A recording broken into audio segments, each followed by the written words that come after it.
The following events are based on a true story.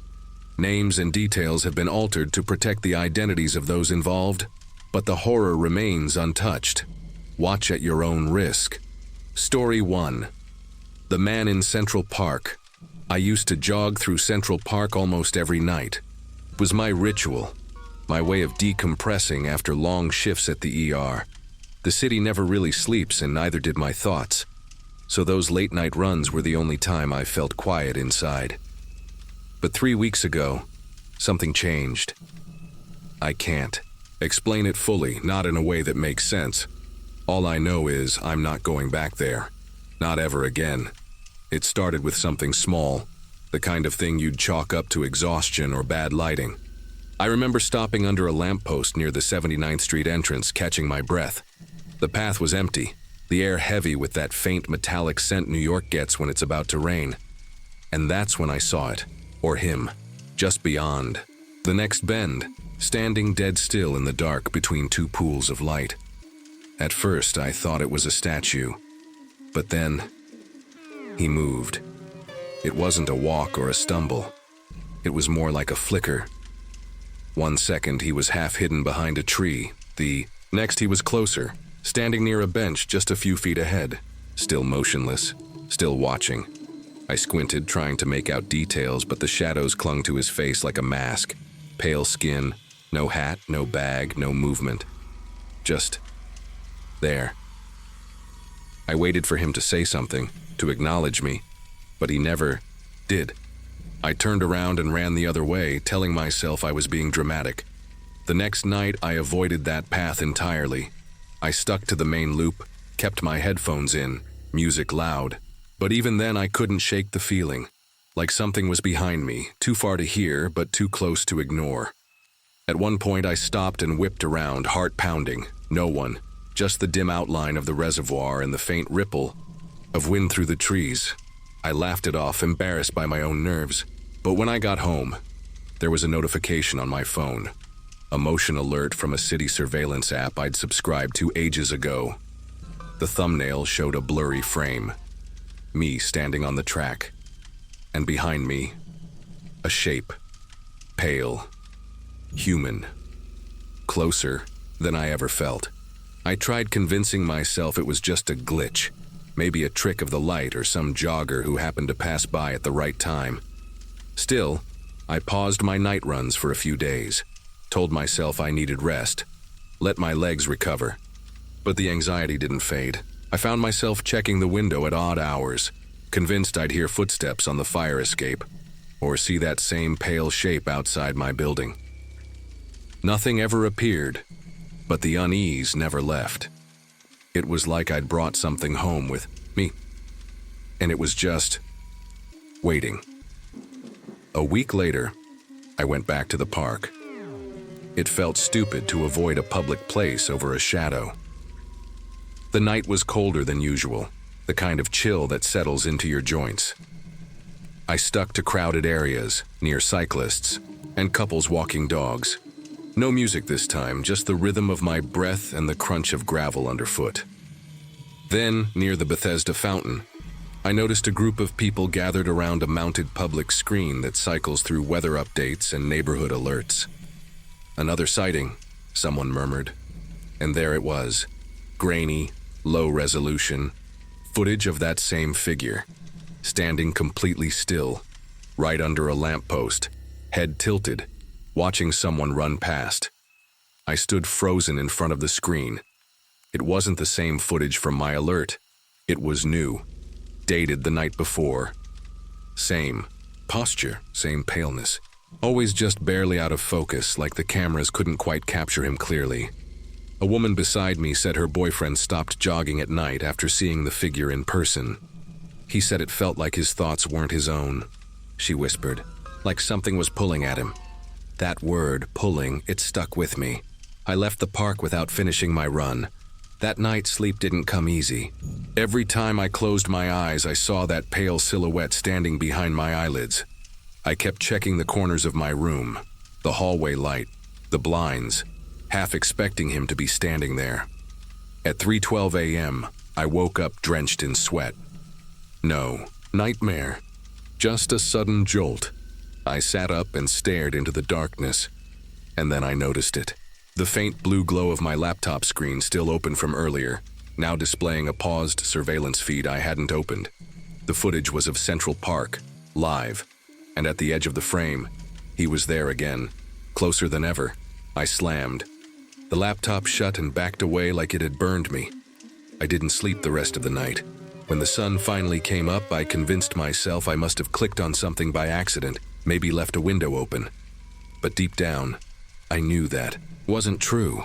I hadn't opened that feed, I hadn't even bookmarked it.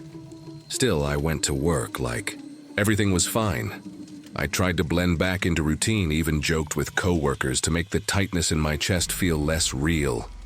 It didn't work, especially not after the message. It was slipped into my locker at the hospital. No envelope, just a folded piece of paper, damp at the corners like it had been held too long. Inside, in jittery black ink, was a single sentence. "You looked right at me." I checked with security. No cameras pointing at the locker hallway. No one saw anything. I even asked around, thinking it was a messed up prank, but no one owned up to it. That night, I didn't go home. I booked a hotel on the other side of Manhattan, somewhere high with thick curtains and lots of lights, and I still didn't sleep. The incident that finally made the news happened 2 days later. A man, mid-30s, regular runner, collapsed just outside the park gates. Witnesses said he was sprinting like something was chasing him, but no one saw anyone behind him. No wounds, no drugs in his system, just a shattered look frozen on his face, like he'd seen something that snapped his mind in half. The footage from the nearest camera was leaked on a private Discord before it was taken down. I saw at once, he's there. Not the runner, him. Standing behind a tree, and just before the screen glitches, he tilts his head. I haven't left my apartment in 4 days. I nailed the windows shut. I covered the mirrors. But somehow, last night my TV turned on by itself. No volume, just static. And for a split second I swear I saw that pale face, eyes too wide, watching me from the screen. I don't jog anymore. I don't even walk. But if you live near Central Park, check the cameras, not the main feeds. The motion-triggered ones. And if you see something standing still between frames, don't wait for it to move. It already has. Have you seen anything strange near Central Park lately? Or caught something unusual on a camera feed? Please let me know in the comments.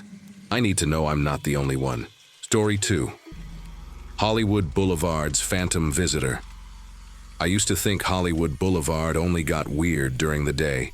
Street performers in Batman suits yelling at tourists, silver-painted mimes posing for crumpled bills, fake Spider-Men fighting over sidewalk space. But the nights, they were quiet. Almost too quiet. That's why my parents never hesitated to leave me alone to help close up the shop. It was just a small souvenir store nestled between a vape kiosk and a tattoo parlor. The kind of place you walk past a dozen times without noticing. Until the break-ins started. Nothing ever went missing, which made it harder to convince the cops to care. The cash drawers were untouched. The shelves were still lined with the usual junk. Plastic Oscars, t-shirts that said, "I got mugged in LA," fridge magnets shaped like palm trees. But my dad kept finding the back door unlocked in the mornings, even though he was sure he bolted it. After the third time, we installed a basic security camera system, just enough to catch a thief in the act. We didn't expect what we saw instead. The footage was off. At first, nothing happened. Hours of silent shelves and dim fluorescent lighting flickering like always. But then, at exactly 3:13 a.m., something changed.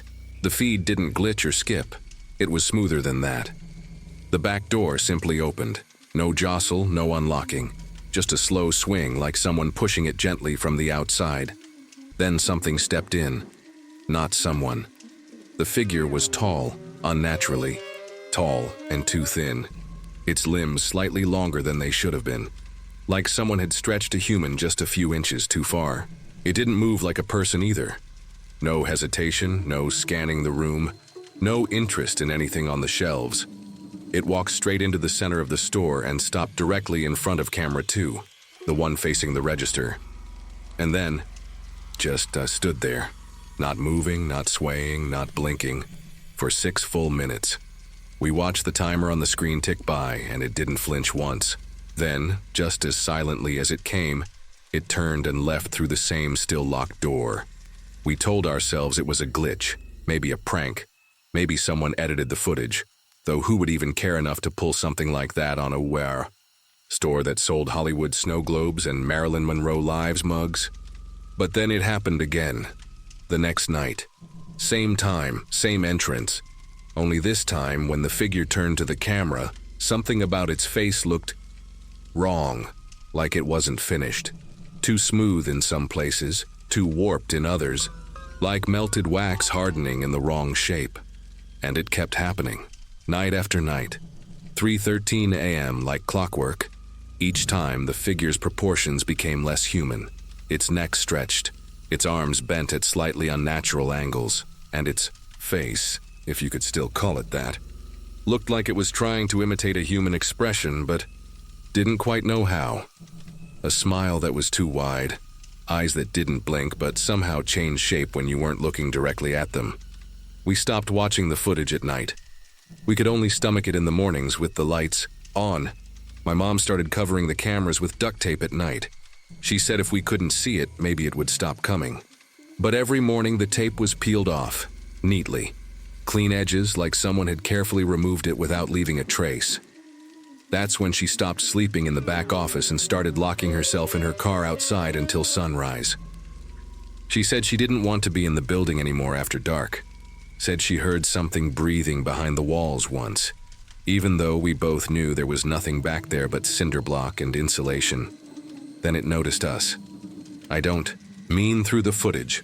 It had always looked straight at the camera. I mean, it noticed us like it knew we were watching. On the 8th night, just before it turned to leave, it raised one of its long, crooked arms and pointed. Not at the shelves, not at the door, at the camera, at us. Its fingers were too many, thin and jointed in the wrong places. It didn't move for another 10 seconds after that. Just held that grotesque hand out like it was accusing us of something, or inviting us. I still don't know which would be worse. My dad tried deleting the footage the next morning. Said we didn't need to keep watching it, that whatever was happening, we'd just ignore it. Pretend it wasn't real. But the files wouldn't erase. Every time we tried, they reappeared. Sometimes duplicated. Sometimes reordered so the timestamps didn't make sense anymore. One clip was just 2 seconds long. A close-up of the thing's face, nose pressed to the lens, eyes too wide. Like it had moved closer than we'd ever seen it before. Like it had leaned in, curious to see what would happen when we broke routine. We stopped checking the cameras altogether. We unplugged them. My dad even tore one out of the wall and smashed it on the floor. But the next morning it was back. Not just repaired, reinstalled, same angle, same blinking red light. And the footage? It showed us. Sleeping. All 3 of us in our separate rooms upstairs above the shop. The thing had filmed us sleeping. Except none of us remembered hearing it come up the stairs. We didn't feel anything. No creaking floorboards. No cold air. Just sleep. And a memory like a splinter in the back of the mind that maybe we weren't alone. Last night we didn't sleep at all. We sat in the living room with every light on, holding mugs of coffee that went cold in our hands. We didn't talk. There was nothing left to say. At 3:13 a.m. we heard the back door open. Not slam, not creak, just a soft, smooth swing. A breeze drifted through the hallway, even though no windows were open. And then we heard the footsteps, heavy, deliberate, slower than before. Not toward the shop, up the stairs toward us. We never saw it that time, not with our eyes. But something changed in the house. The hallway smells like burnt plastic now. My mom's voice has started echoing when she talks, even when she's standing right in front of me. This morning, I found one of the shop's souvenir keychains on my pillow. I didn't bring it upstairs. No one did. It was shaped like a little camera with a cracked lens and the number 313 carved into the side. I don't think it ever wanted our money. I think it wanted us to notice it. And now that we have, I'm not sure it's going to leave. If anyone's ever seen something like this, on Hollywood Boulevard or anywhere else, please say something. I just need to know we're not the only ones. I need to know this thing doesn't follow you once it knows your name. Story 3. The Shadow of Beacon Hill. I've lived in Beacon Hill for over 6 years, and I used to think I knew this neighborhood. The gas lamps flicker at dusk like something out of a Jane Austen novel, and the cobblestone streets always seemed more charming than creepy. But now, every time I walk past my own front window, I check for movement in the reflection. Not because of burglars, because I'm terrified I'll see something else mimicking me from the other side of the glass. It started last month when my neighbor Elliot knocked on my door looking pale and sleep-deprived. He showed me a clip from his Ring camera, grainy night footage of a shadowy figure strolling through his fenced garden. The odd thing was, the gates were locked, and the thing wasn't trying to sneak.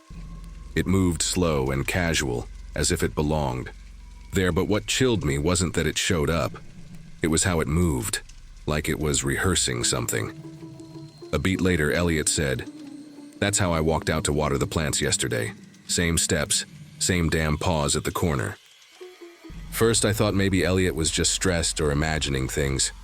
But then Sasha from across the street posted a clip in the neighborhood group chat. Same eerie figure, same slow gait. It walked up her driveway at 3:12 a.m., paused near the potted ferns, and tilted its head, exactly like she had earlier that afternoon when she came home from work. Her caption was meant to be funny, but the video wasn't. You could feel something off in the way it moved. Not robotic, too fluid, too human, but not quite right. After that, more neighbors started digging through their footage. The pattern was undeniable. These weren't random intrusions, they were reenactments. Every time the figure's posture, steps, even subtle gestures matched something the homeowner had done that day. Some said it felt like watching a haunted mirror. Others started sleeping with the lights on. The police dismissed it as an elaborate prank or a camera malfunction. But by the end of that week, half the street had stopped going out after dark. I tried to ignore it, I really did. But then it happened to me. I was reviewing footage from my front steps one night just to check. And there it was. A tall, lean silhouette drifting past my gate at 2:47 a.m. The way it paused, then reached up and scratched its head, it was identical to what I'd done earlier that evening coming home from the store. I watched the clip over and over, my stomach tightening each time. The figure didn't look like me, but it moved like me. Perfectly. Like it had studied me. Like it knew me. What really got to me, though, was the way it stopped and turned toward the camera. Not all the way, just enough to suggest awareness. Its head tilted like it was listening. Then it walked away, disappearing into the dark without a sound. I didn't sleep that night. Couldn't. Every noise outside made my heart jump. And every shadow suddenly looked familiar, as if it had been watching, waiting. Things escalated quickly after that. Sasha's husband claimed he saw one of the figures standing motionless at the end of their hallway inside the house. But by the time he turned on the lights, it was gone. No broken locks, no open doors. Just a faint, damp footprint on the wooden floor. That same night, Elliot moved out without warning. He didn't tell anyone where he was going. His place is still dark, curtains drawn, packages piling up at the door. No one's heard from him. I started doing my own research, desperate for answers. Beacon Hill has a long, well-documented history, colonial. Mansions, secret tunnels, buried cemeteries. But what caught my attention was a small, nearly forgotten article from 1912. It mentioned residents reporting night walkers, shadow-like entities that appeared after sundown, mimicking townsfolk, before vanishing into thin air. The article claimed the phenomenon began shortly after a sealed chamber was accidentally opened beneath Acorn Street during construction. That chamber was never officially documented again. That was 3 nights ago. Since then, I've seen the figure outside my house twice. The first time, it stood near the lamppost across the street, still like it was waiting for something. The second time, it was closer, on my porch. It didn't try to come in, it just stood there, copying the exact stance I had when I locked the door earlier that night. One hand on the knob, head slightly turned, like it was practicing, like it was getting better at being me. I haven't told anyone, not because I don't want to, but because I don't think it would help. Everyone who's seen them says the same thing now. They're learning, not just movements, but routines, habits, expressions. And once they've learned enough, what then? I've started leaving my lights on all night, curtains closed. But every morning I find some tiny, subtle change. A photo slightly tilted, a coffee mug turned around, a whisper of movement on the security footage, just enough to let me know it was here. Last night I woke up at 3:03 a.m. to the sound of footsteps, soft, deliberate, and inside the house. I stayed completely still, holding my breath, straining to listen. The steps stopped outside my bedroom door. No knock, no attempt to open. It just silence. Then I heard it, a slow, quiet tapping 3 times on the wood, the exact rhythm I use every night before locking up. I didn't move, didn't speak. Eventually the sound faded, and the air felt empty again. But when I finally opened the door at sunrise, the hallway mirror had a single oily fingerprint on the glass. I want to believe it's over, that maybe it was all some twisted coincidence or collective hysteria. But just now, as I sat down to write this, I caught movement on the security feed. Today's footage, still uploading. A figure walking up the street. Same clothes as me, same posture. It even turned its head and scratched behind the ear like I did 10 minutes ago. It's heading toward my house. So if I stop posting after this, just know, whatever's out there, it's not done. And it's learning faster than we think. Has anyone else seen this thing? Please tell me I'm not the only one. Story 4. The Watcher of Bourbon Street. I used to close up the bar by myself every night. It was a quiet routine I'd come to appreciate. Dim the lights, lock the liquor cabinets, and take one last drag of cigarette smoke out in the alley before heading home. But about 3 weeks ago, something started to feel wrong. Not loud or obvious. Just off. The kind of wrong you can't name, but your body feels it first. I'd find myself pausing mid-step, like someone had just whispered behind me, even though I was alone, or so I thought. The first time I saw her, it was on the security feed. I hadn't noticed anything unusual while closing, but later, reviewing, footage after a co-worker's purse went missing. There she was, a pale woman standing motionless in the alley behind our bar. The frame was grainy, as usual, but the detail was unmistakable. High-collared dress, corset, gloved hands resting at her sides like a porcelain doll. She didn't move, she didn't blink. One moment, the alley was empty, and in the next frame, she was just there. At first, I thought it had to be someone playing a prank. This is New Orleans, after all. People dress up in stranger things just for a late-night drink. I even asked the owner if we had hired someone for some kind of underground promo stunt. He just shook his head, his face pale as he muttered, "She's been seen before." That was the first time I felt that specific kind of cold, the kind that seeps in beneath your skin and lingers in your bones, the kind that tells you this isn't just about costumes or street performers. I started checking the footage every night. I didn't want to, but I had to. And each time, there she was, sometimes outside in the alley, sometimes inside, somehow standing in the back corner of the bar behind the last booth. The doors were locked. The alarm system never triggered. No signs of forced entry. But still, she appeared, just standing there, watching. She never moved, never interacted with anything. Just stared at the patrons, sometimes at me, as if the camera wasn't the only thing recording. I started leaving the lights on when I closed. I told myself it was just to make the place less creepy, but truthfully I was afraid of seeing her. In the dark corners again. It didn't help. One night, after locking up, I stepped out into the alley and froze. The air felt thick, like walking into a room where someone had just been screaming. There was no sound, except maybe a soft rustle like skirts brushing against brick. I turned slowly, and there, at the far end of the alley, I saw her. Not through a screen, not in footage. In real life. She was closer than I expected. I blinked, and she was gone. The next morning I came in early to check the cameras. The footage confirmed what I never wanted to believe. She'd appeared behind me in the alley, and for the first time, she moved. Her head tilted just slightly, and then, just before the frame cut, her mouth parted like she was whispering. There was no audio on the feed, but I didn't need it. I heard it. I swear I heard it, clear as day, as if she'd leaned in and said it right in my ear. Join me tonight. I didn't tell anyone at first.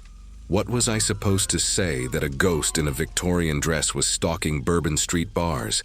That she whispered invitations through muted footage? I tried to convince myself I was tired, overworked, hallucinating maybe. But then I heard other bartenders talking. Different bars, same stories. A woman who shows up on closed-circuit feeds, always just standing there. No one ever sees her come in. Some said they caught her reflection in mirrors even when the room was empty. One guy from a jazz club down the street quit on the spot after finding long, dark hair coiled inside the ice machine. Then came the disappearances. A dishwasher from a nearby pub never showed up for his shift. A tourist was last seen stumbling drunk out of a bar, then vanished without a trace. No struggle, no signs of violence, just gone. And every time someone disappeared, someone else claimed to hear the whisper. Always the same words, delivered just at the edge of hearing. Join me tonight. I started to dread closing time. I'd take twice as long to finish my work, hoping someone else would still be around when I left. But no matter how I timed it, the moment I was alone, the air would shift, like the atmosphere itself was holding its breath. Last Friday, I reached my breaking point. I stayed after hours, pretending I was doing inventory, but really, I was watching the monitors. I needed proof, or closure, or maybe I just needed to feel in control. Around 2:17 a.m. she appeared. Right there, inside the bar, near the back booth. Same dress, same dead stare. Only this time she wasn't still. Her head slowly turned toward the camera, toward me. The feed glitched for half a second, and when it came back, she was closer. One frame closer. I stared, heart pounding as frame by frame she advanced without walking. Every blink of static brought her nearer. By the time she reached the edge of the screen, mere feet from the camera, I was already backing toward the door. But then I heard it. Not from the speakers, not from my imagination, from inside the room.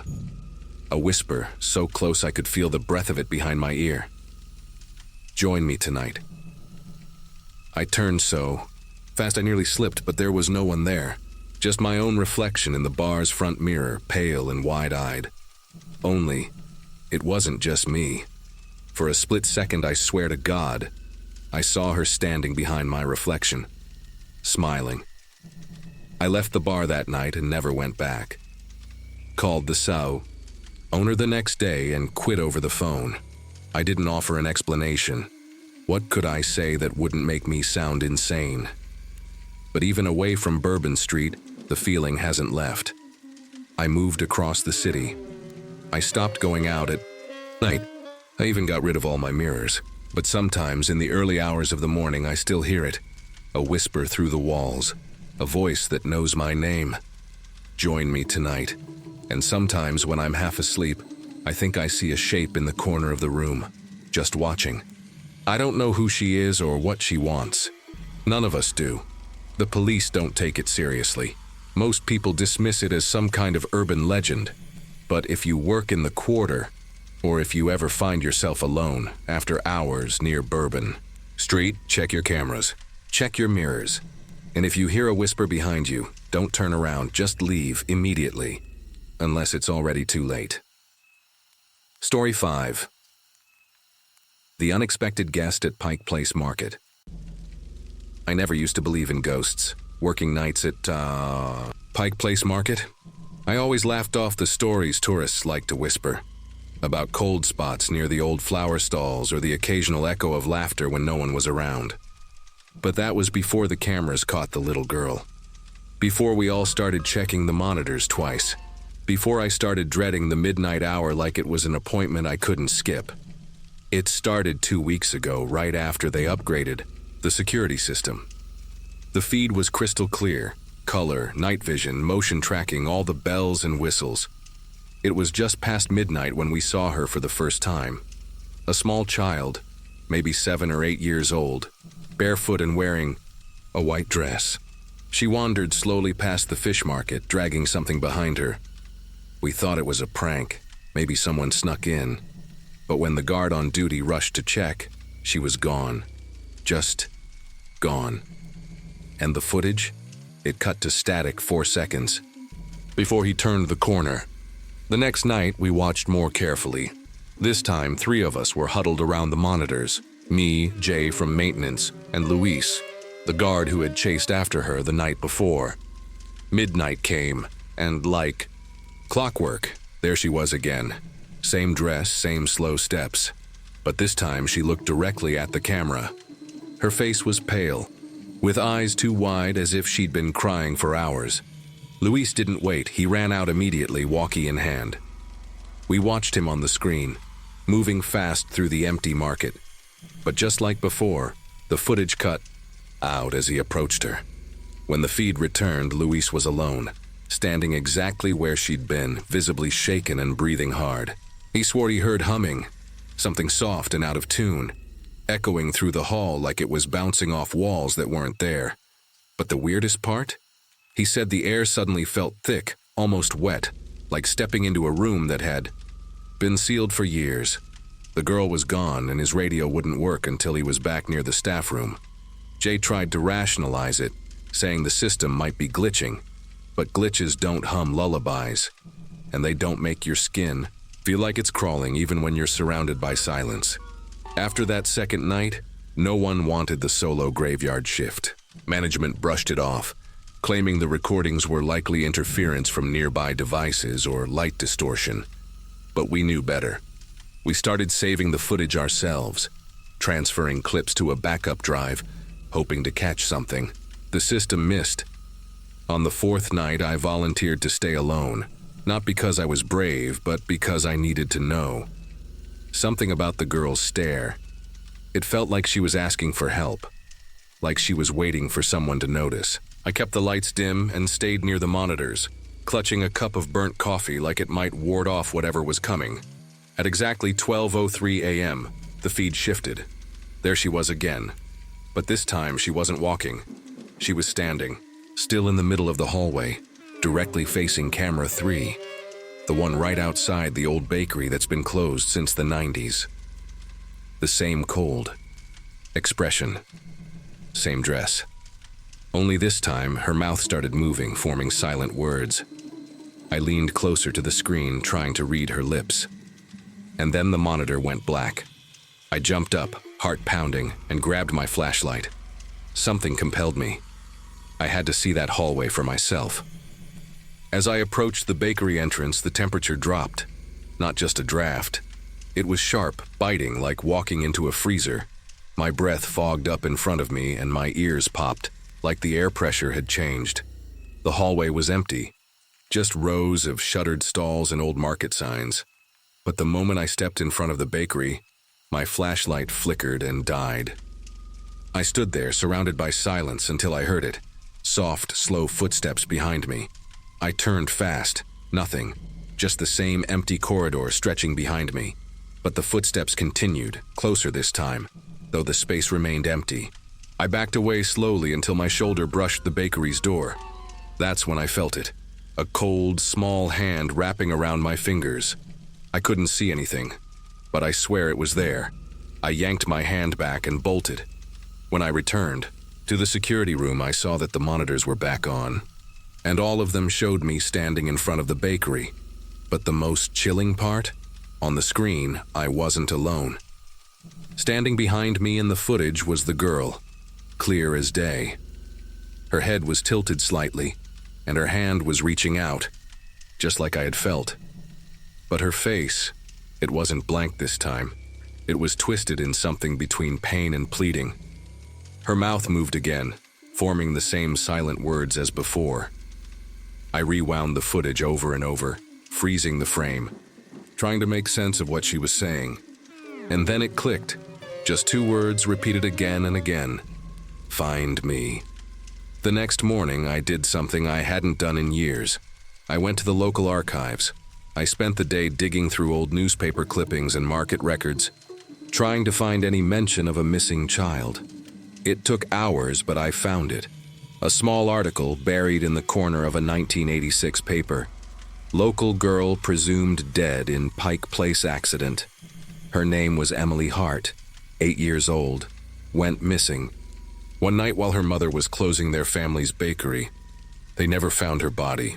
Official story said she may have wandered off into the Sound. But locals whispered something else. Something about the basement storage rooms that were sealed off years ago after a structural collapse. That same night, I convinced Jay to come back with me.